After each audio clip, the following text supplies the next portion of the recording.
तो ये जो मुलाकात हुई चीफ जस्टिस ऑफ पाकिस्तान के साथ, गिले शिकवे भी हुए, क्या तहरीक-ए-इंसाफ मुतमिन हो पाएगी? क्योंकि दूसरी तरफ मुलाकात के बाद ही जो मीडिया से बातचीत की गई, उसमें तमाम शिकवे, तमाम शिकायत और जो कुछ कहा जा सकता था अदलिया के हवाले से, तहरीक-ए-इंसाफ ने वो फिर से कह डाला। अगर मकसद ये था कि मुज़ाकरात या बातचीत के ज़रिए अपना मौका पहुँचाना है, तो फिर इंतज़ार तो किया जाता।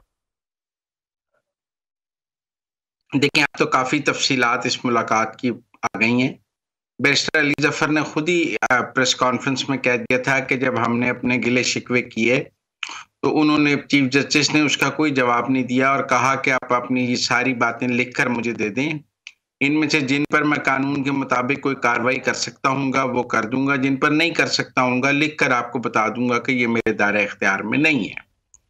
तो वो सारा गिला-शिकवा तो चीफ जस्टिस ने एक फ़िक्रे में ख़त्म कर दिया कि भाई लिख कर दे दो, फिर जवाब दे दूँगा। दूसरी जो तफ़सीलात आज सामने आई हैं, चीफ जस्टिस ने पीटीआई को समझाया कि आप बायकॉट की सियासत ख़त्म करें और अगर आप जुडिशल कमीशन के इजलास का बायकॉट ना करते तो तैनातियां ज़रा मुख्तलिफ हो सकती थी, आपके 2 वोट थे। टेक्निकली उन्होंने उनको कहा है कि आप मंसूर अली शाह और मुनीब अख्तर के चुंगल से बाहर आएँ और इंडिपेंडेंट सियासत करें। आप जजेस के साथ मिलकर जजेस की अंदरूनी सियासत का हिस्सा ना बने कि उन्होंने बायकॉट किया तो हम भी बायकॉट करेंगे, उन्होंने खिलाफ वोट दिया तो हम भी खिलाफ वोट देंगे। तो मुझे तो वो मैसेज ये लगा है कि तहरीक इंसाफ को सुप्रीम कोर्ट के अंदर जजेस की सियासत का हिस्सा नहीं बनना चाहिए और जजेस को अपनी सियासत खुद करनी चाहिए और उन्हें भी किसी एक सियासी जमात का उसमें सहारा नहीं लेना चाहिए। बाकी चीफ जस्टिस के पास एक 10 नुकाती एजेंडा है जिसमें वो अदालती इस्लाहात पर 10 पॉइंट्स पर सबकी राय मांग रहे हैं। उन्होंने ये 10 पॉइंट्स पीटीआई को भी दिए, उनके पास उन 10 पॉइंट्स पर कोई तजावीज़ नहीं थी। उन्होंने कहा बाद में दे देंगे। ऐसी मुलाकात उन्होंने प्राइम मिनिस्टर से भी की है, ऐसी मुलाकात उन्होंने सुप्रीम कोर्ट बार के वफद से भी की है, ऐसी मुलाकात अब वो और दीगर हाई कोर्ट्स में भी करना चाह रहे हैं और वो एक जुडिशल रिफॉर्म्स का पैकेज लाना चाहते हैं। एक 10 नुकात का एजेंडा है जिसके तहत वो ये मुलाकातें कर रहे हैं। तो मुझे नहीं लगता कि इसके नतीजे में कोई तहरीक इंसाफ ने अगर इस मुलाकात को भी मिसयूज करने की कोशिश की है तो ये भी कोई नई बात नहीं है। उन्होंने किस मुलाकात को और कब चीजों को मिसयूज करने की कोशिश नहीं की है। आप यही कह सकते हैं कि इसके बाद चीफ जस्टिस जरा इज्तनाब करेंगे कि यार मिलने के बाद बड़ा तनाजा पैदा हो जाता है और अगर वो मुलाकात को एजेंडे तक महदूद रखते तो तहरीक इंसाफ के लिए और दरवाजे भी खुल सकते थे। राना साहब, तहरीक इंसाफ की इस रवैये पे पहले भी तनकीद की जाती रही है, जैसे अभी मुलाकात के बाद भी की जा रही है। हत्ता कि जब अदम एतमाद की तहरीक कामयाब हुई, उस वक्त भी कहा गया कि अगर तहरीक इंसाफ असम्बलियों का हिस्सा रहती, असम्बली में मौजूद रहती, अपोजिशन का किरदार अदा करती, तो बहुत कुछ ना होता जो उसके बाद हो गया। अगर इमरान खान साहब एक बतौर अपोजिशन लीडर उस वक्त की असम्बली के अंदर भी मौजूद रहते, तो हुकूमत के लिए बड़ा टफ टाइम दे सकते थे, अवाम के भलाई के लिए, अवाम के मनसूबों के लिए अपनी आवाज उठा सकते थे। लेकिन असम्बलियों से निकल जाना, हुकूमतें तोड़ देना, इसी तरीके से अगर कोई मुलाकात का मौका मिला, कहीं बर्फ पिघल रही है, तो उसको भी ज़ाया कर देती है तहरीक इंसाफ। आप भी इससे इत्तेफाक करते हैं?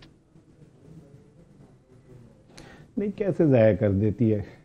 एक जमात है जिसको इतना कुचल दिया गया है कि वो उसकी कहीं सुनवाई नहीं हो रही, उस पे केसेस, उसके लीडरों पे केसेस, उसके पार्टी चेयरमैन के ऊपर 200 से ऊपर केसेस, उनका तो सांस बंद की हुई है। तो जिस जुडिशरी के निज़ाम में उनके साथ ये जुल्म सितम हो रहा है, तो अगर चीफ जस्टिस से मिलकर वो शिकायत नहीं करेंगे तो किससे करेंगे? चीफ जस्टिस को नहीं बताएंगे तो किसको बताएंगे कि हमारे साथ ये हो रहा है और हमें इंसाफ चाहिए? तो मुझे तो ये उम्मीद थी कि चीफ जस्टिस साहब ये कहेंगे कि हाँ, अगर आपके साथ ऐसा हो रहा है तो मैं ज़रूर इसका एक्शन लूँगा। लेकिन उन्होंने भी एक सियासी सी बात करके उन्हें कह दिया कि आप सिस्टम के अंदर रहें, क्योंकि सिस्टम के बेनिफिशियरी चीफ जस्टिस साहब खुद भी हैं। 26वीं तरमीम के बाद मेजर बेनिफिशियरी हैं और जिन जजेस से उन्हें वो मना कर रहे हैं वो वही जजेस हैं जो उनकी सीनियरिटी पे उंगली उठाते हैं। तो मैं ये मुलाकात 100 दफ़ा भी हो जाए तो कोई फ़र्क नहीं पड़ता और इससे मैं तो नहीं समझ आता कि कोई बड़ा कोई कारनामा पैदा हो जाएगा, कोई नई चीज़ पैदा हो जाएगी। चीफ जस्टिस साहब बसद एहतराम वो जो उनके पास रोल है उसके मुताबिक ही वो सब कुछ करेंगे जो वो कर सकते हैं। तो पीटीआई वाले बस यही कि मुलाकात में भी रो सकते हैं, बाद में भी रो सकते हैं, उनकी सुनवाई तो कोई सिस्टम में है नहीं। और आगे चल के अभी मुझे कोई ऐसा तो नहीं लग रहा कि कोई अदलिया से उन्हें कोई बड़ा रिलीफ मिल जाएगा, या को अदलिया जो है उनके जैसे उन्होंने कहा, चीफ साहब ने कहा कि मुझे लिख कर दें मैं देखूंगा, तो उनको तो ख़त भी गए में तफसीली लिखे हुए उन पार्टी के चेयरमैन के, उस पर कौन सा उन्होंने कोई एक्शन ले लिया या रद्द-ए-अमल दे दिया। तो बट ठीक है, ये एक डंग टपाऊ मुलाकात थी, एक अतमाम हुज्जत थी जिसमें उन्होंने ये मिलना था, मिल लिए। मुजम्मिल ठीक कह रहा है, आइंदा वो मेरे ख्याल में एहतियात करेंगे, नहीं मिलेंगे। लेकिन राणा साहब, अगर पार्लियामेंट सुप्रीम होने के दावेदार सियासतदान है, वो कहते हैं पार्लियामेंट कानून साजी कर सकती है, अगर पार्लियामेंट ने 26वीं आईनी तरमीम मंजूर की है, उसी के मुताबिक चीजें चलेंगी। पार्लियामेंट को ये इख्तियार हासिल है। अगर अपने ही पार्लियामेंट के फैसलों को अरकान पार्लियामेंट नहीं मानेंगे, सियासतदान नहीं मानेंगे, फिर पार्लियामेंट की बालादस्ती कैसे? नहीं, पार्लियामेंट की बालादस्ती पे तो मेरा बिल्कुल फर्म बिलीव है कि वो होनी चाहिए, लेकिन उसमें डबल स्टैंडर्ड नहीं होने चाहिए। मिसाल के तौर पे अगर पार्लियामेंट का कासिम सूरी कोई रूलिंग दे तो हम उसे नहीं माने और अदलिया उसे मानने से इनकार कर दे, और बाद में मुख्तलिफ मौक़ों पे अगर स्पीकर कुछ कहें तो उसको मान लें, तो ज़रा मुझे थोड़ा सा कंफ्यूज हो जाता हूँ कि पार्लियामेंट सुप्रीम कौन सी तारीख के बाद शुरू होती है या पहले शुरू होती है। तो और फिर पार्लियामेंट अगर कल को ये कह दे कि जी सारे एक कान कटवा देंगे, और क्योंकि पार्लियामेंट कह रही है तो मानना पड़ेगा, तो ऐसे थोड़ी होता है। पार्लियामेंट अगर कुछ ऐसी कानून साजी करती है जो कहीं ना कहीं जाके आइन से मुतसादिम है या इंसानी हकूक़ से मुतसादिम है, तो पार्लियामेंट का मतलब ये थोड़ी है कि वो जो हुक्म सादिर फरमा देगी वही सब कुछ होगा। और पार्लियामेंट में बैठे हुए लोग कौन हैं? अगर वो आज कह दें कि चीनी जो है जनाब अली हर बंदा जो है 4 चमचे डालेगा, और चीनी माफिया वहाँ बैठा हो, आटा माफिया, घी माफिया बैठा हो, ज़मीन माफिया बैठा हो, तो ये कहा जाए जी चूँकि उन्होंने कहा है तो सब कुछ मान लिया जाए, तो फिर अदालतों को घर भेज देते हैं कि भाई ठीक है, जो इन्होंने मुल्क चलाना है वही चलेगा, चलता रहेगा। क्यों जी मुजम्मिल साहब, भट्टी साहब, अगर चीफ जस्टिस साहब पाकिस्तान कुछ रिलीफ की बात कर देते, कहते ठीक है आपके मुकदमात मेरिट पर सुने जाएंगे, और जो कुछ शिकायत थी अदलिया से पाकिस्तान तहरीक इंसाफ को, उनके अजाले के लिए अहकामात तो जारी कर सकते थे।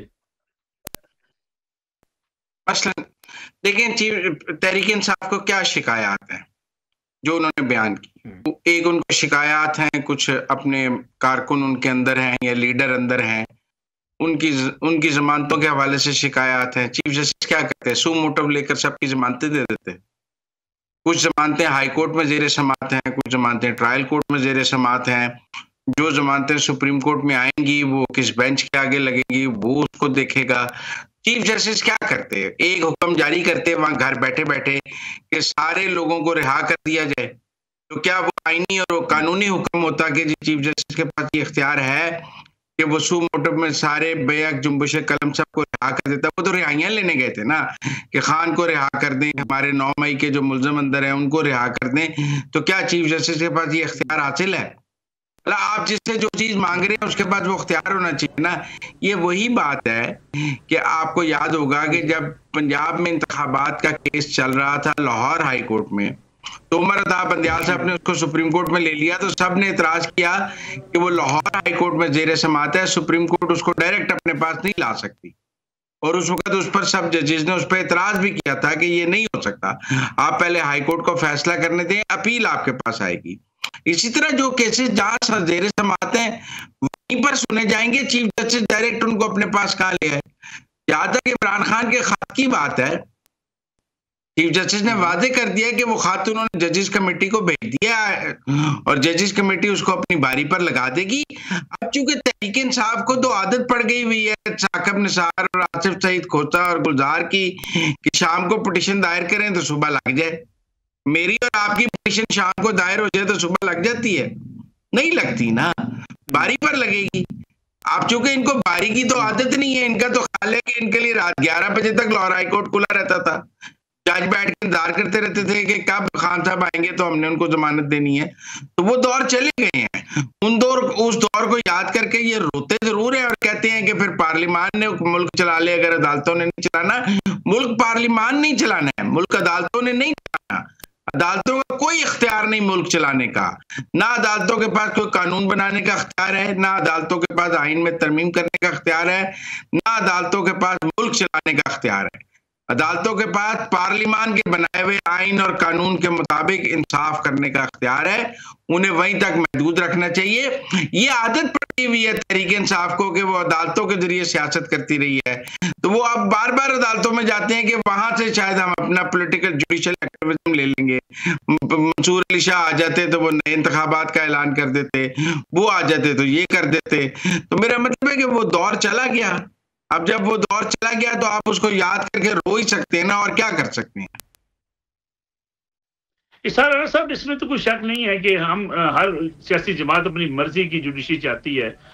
यही माजी में हमने देखा कि इमरान खान साहब का इल्जाम भी आता है कि इस्टेब्लिशमेंट, अदलिया और इमरान खान साहब का गठजोड़ था, इसलिए दो सियासी जमातों को निकालने का फैसला किया गया। मियां नवाज शरीफ के मुकदमात के हवाले से बहुत से PTI के लोग भी कहते हैं कि उनको ऐसे नहीं निकाला जाना चाहिए था, लेकिन क्या ये सच नहीं है कि सियासी जमातें अपनी मर्जी के अदलिया चाहती हैं?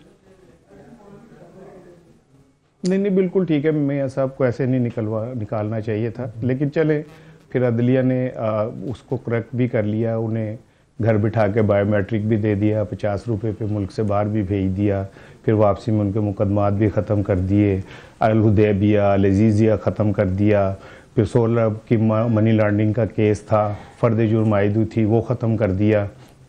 तो मेरा ख्याल है कि फिर अदलिया ने एक तसी कर ली अपनी, और बाकायदा जुर्माने के साथ तसी कर ली, और फिर उन लोगों को मुल्क बनाने, रियासत हुकूमत बनाने का भी भरपूर मौका दे दिया।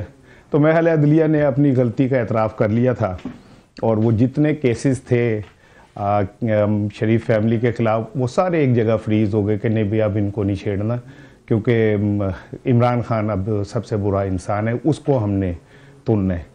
तो मेरा ख्याल है अदलिया ने बिल्कुल ठीक किया, और ऐसे ही होना चाहिए था कि इतने बड़े बड़े केसेस जो थे उनको यकजुम्बिश कलम जो है ख़त्म कर दिया जाए, पार्लियामेंट में जाके उन लोगों के साथ बैठा जाए जिनके ऊपर केसेस चल रहे हैं, उन्हीं के साथ जाके बैठ के तकरीरें की जाएं, उन्हीं के साथ मुलाकातें की जाएं। तो अदलिया ने अपनी काफ़ी तसीकी में, बल्कि अप्रिशिएट करता हूँ कि पाकिस्तान में अदलिया का मुकाम बुलंद हुआ इस सारे उससे, और आम आदमी जो है वो ये समझता है कि अदलिया ने बहुत शानदार कारकर्दगी का मुजाहरा किया है, और मुझे लगता है कि ये आगे चल के भी होगा। और शायद खाकान अब्बासी जैसे जो लोग हैं उनको क्या बोलते हैं, उनसे क्या फ़र्क पड़ता है। राणा साहब, मजाक कर रहे हैं मेरे ख्याल में, आप अदलिया का प्यार से मजाक उड़ा रहे हैं या? नहीं, मैं बिल्कुल एहतराम से, क्योंकि मैं ही पकड़ा जाऊंगा अगर मेरे को बात बुरी लगी। को दुनिया अगर चपरासी कहे, को दुनिया कहे कि हम उनकी टोपियों का फुटबॉल बना के खेलेंगे, तो उनके लिए नहीं है, क्योंकि मैं कमज़ोर आदमी हूँ, तो शायद मेरी तरफ रुख हो जाएगा।